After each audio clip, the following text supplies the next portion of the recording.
Ada disebutkan oleh baginda Nabi, sayati ala ummati nisaun kasiyatun ahriyatun ma'ilatun mumilatun ru'su'unna ka'asnimatil bukhti fal'anuhunna fa'innahunna mal'unat. Ada disebutkan oleh baginda Nabi bahwasanya nanti akan ada datang satu masa menimpa wanita-wanita kaum muslimat ini apa? Nisaun, wanita kasiyatun, pakai baju tapi ariyatun, kayak telanjang. Pakai baju tapi kayak telanjang ini setiap masa berbeda-beda model. Kalau zaman dulu katanya tahun 70-an itu kasiyat pakai baju, ariyat itu aneh, bajunya tuh panjang tapi dibelek. Pernah ingat? Sudah benar-benar dirobek. Yang seumur lebih tua dari saya kayaknya tahu masalah itu ya. Pernah lihat masa itu? Sudah benar dia panjang tapi dibelek. Kasiyat pakai baju tapi kayak ariyat, kayak telanjang. Zaman sekarang enggak, menutup aurat tapi ketat, kayak enggak pakai baju. Nah ini kan kasiyat, ariyat, setiap masa berbeda-beda. Makanya di dalam menutup aurat tidak hanya menutup aurat tapi harus menyembunyikan lekuk tubuh. Kalau tampak lekuk tubuh haram masih. Akan tapi dalam irama hijrah pun ya kita tidak keras-keras. Kalau ada orang masih begitu ya didoain semoga setelah itu jangan sampai orang senang lekuk tubuhnya ditampakkan. Wanita mulia tidak senang menampakkan lekuk tubuhnya.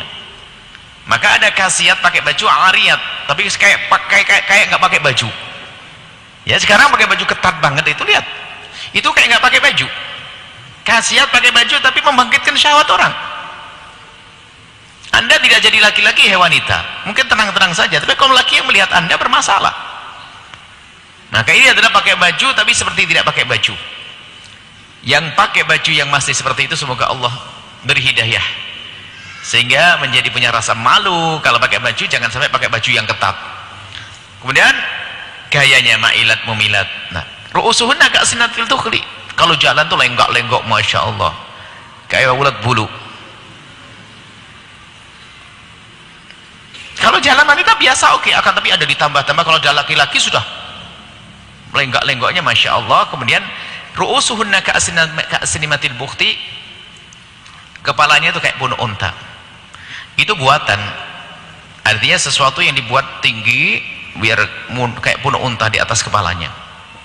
Sengaja dibuat yang semacam itu biar tampak lebih tinggi, biar tampak rambutnya lebih rindang. Jadi dibuat semacam itu, nongol begitu. Itu haram karena ka'asnimatil bukhti. Jadi kalau Anda punya rambut tapi nongol dengan sendirinya lain cerita. Tapi kalau Anda sengaja dikasih alat tambahan kemudian ditonjolkan sampai kelihatan tinggi, pernah, itu adalah nggak boleh. Biarpun sudah menutup aurat tapi di sisi lain dia melanggar. Maka kalau Anda punya rambut dibawa ke belakang, nonjolnya ke belakang. Karena rambut kan mungkin diikat, kalau tidak diikat berantakan. Tapi ke belakang begini, tapi sudah ke atas. Ru'usuhunna ka'asnimatil bukhti, seperti pun unta. Maka Nabi mengatakan fal'anuhunna, jauhkan mereka dari rahmat Allah. Dijauhkan dari rahmat Allah. Hati-hati, tolong berbenah. Anda cantik dengan seperti ini, nggak usah macam-macam. Dan Anda punya syariat, Anda punya bimbingan. Kalau tukang rias mah mereka bukan ustazah. Jangan ngikut tukang rias. Tukang rias yang Anda atur biar Anda selamat dari keharaman. Kemudian pertanyaan selanjutnya adalah, ya inilah kelemahan kita, kadang pakai baju rapat menutup aurat, giliran di rumah membuka aurat di depan orang-orang yang haram dia membuka auratnya. Cuman tadi menyebut keponakan boleh ya, nggak apa-apa, keponakan bukan orang lain, keponakan seperti anak. Makanya besok pertanyaan tentang mahram itu siapa. Jadi rambut Anda tidak boleh dilihat oleh ipar Anda. Rambut Anda tidak boleh dilihat oleh sepupu Anda. Tapi kalau bapak Anda boleh melihat rambut Anda, anak Anda boleh melihat rambut Anda, ponakan Anda boleh melihat rambut Anda, bapak Anda boleh melihat rambut Anda, cucu Anda boleh melihat rambut Anda, kakek Anda boleh, anak susuan, mertua boleh, mantu boleh, anak tiri boleh, bapak tiri boleh. Nanti insya Allah mahram itu semuanya disebut ya. Tapi kalau orang yang bukan mahram nggak boleh, ipar nggak boleh, ipar nggak boleh Anda melihat rambutnya. Pertama, yang ketiga adalah masalah menutup wajah atau bahasa lain pakai cadar. Ya kita harus menyampaikan ulama dalam hal ini berbeda pendapat. Pendapat yang dikukuhkan hampir semua madhab mengatakan bahwa khususnya madhab Syafi'i, pendapat yang dikukuhkan wanita itu wajib mengenakan tutup muka. Pendapat yang pertama. Pendapat yang kedua adalah tidak wajib. Yang penting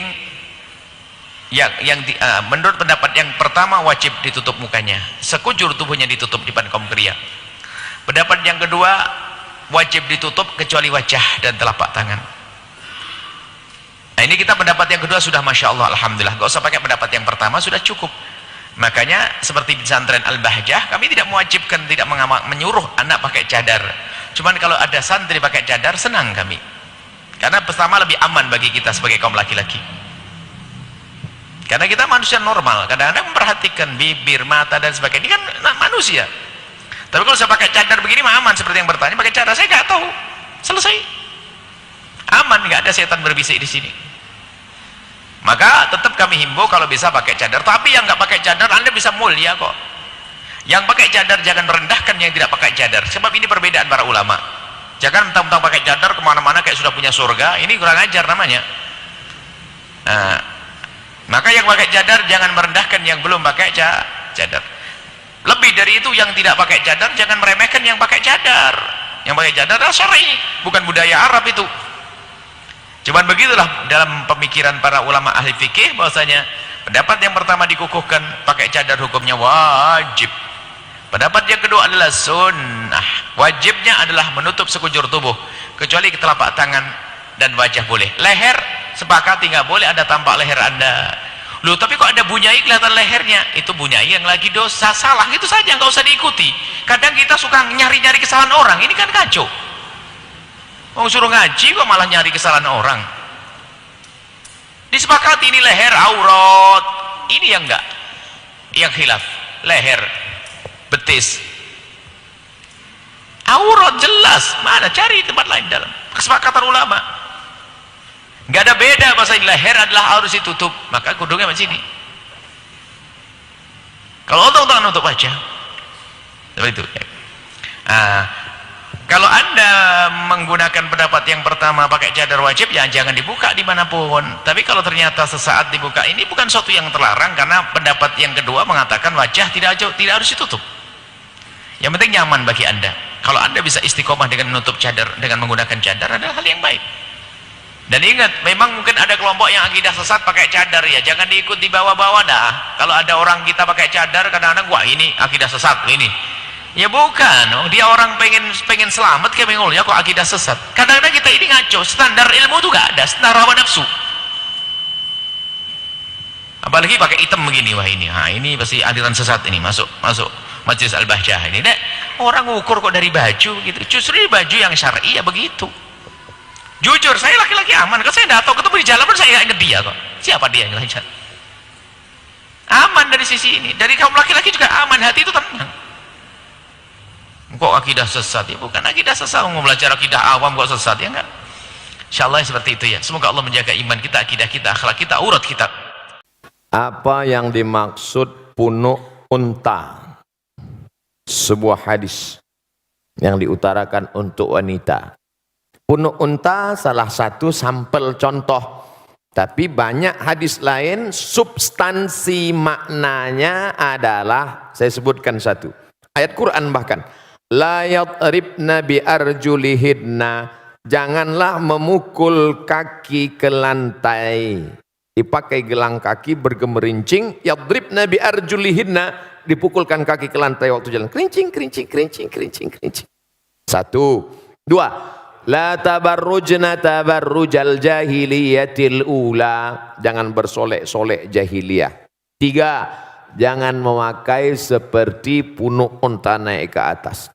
Dari tiga sampel contoh ini makna substansinya adalah norak, berlebihan, lebih dari normal, abnormal, supaya diperhatikan orang.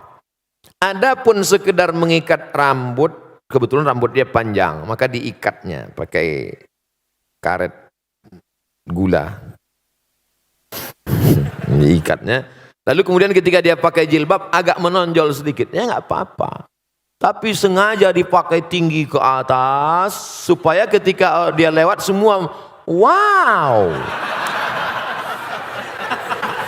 Jadi jangan ditangkap sampelnya, tapi yang diambil adalah substansinya. Karena sekarang banyak orang perempuan tidak seperti punuk onta, tapi noraknya lebih daripada punuk onta. Pahami ini dengan baik. Tentang masalah gemerincing di lantai tidak ada lagi. Tentang soleh jahiliyah tidak lagi. Tentang punuk onta tidak. Dia selamat dari 3 kasus contoh, tapi substansi noraknya masih bertahan. Maka hukumnya dia tetap kena. Intinya wajar-wajar saja. Kau diperhatikan orang bukan norakmu, tapi karena prestasimu.